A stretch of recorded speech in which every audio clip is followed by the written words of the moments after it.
বাকেরগঞ্জের ভিতরে 6 নম্বর ওয়ার্ড 6 নম্বর ইউনিয়নের ভিতরে একটা সাপ দেখা গেছে।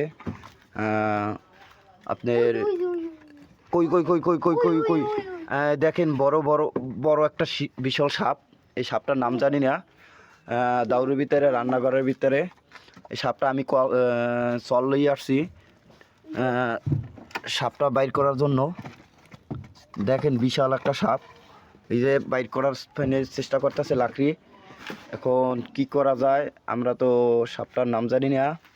বিশাল সাপ লাকড়ির ভিতরে, রান্নাঘরের ভিতরে, 6 নম্বর ইউনিয়ন, বাকেরগঞ্জ, সবাকাঠি, খাইগোবাড়ি সাপ দেখা গেছে। এখন আমরা তো এই সাপের নাম জানি না বর্তমানে। এখন কি করতে পারি, এখন সাপটা মনে হয় ভীষণ সাপ হবে।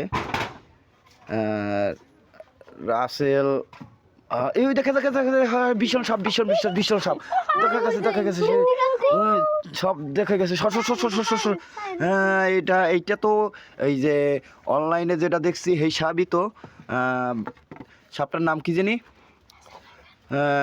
সাপটার নাম হইলে রাসেল ভাইভার।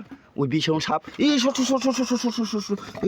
গেলে গেলে গেলে ওই গেছে গেছে গেছে ওই বাইরে গেছে বাইরে গেছে বাইরে গেছে ভীষণ সাপ বিশাল।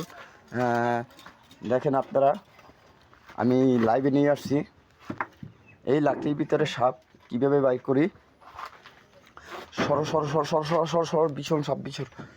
এখন এই লাকড়ির ভিতরে কেমনে যাব,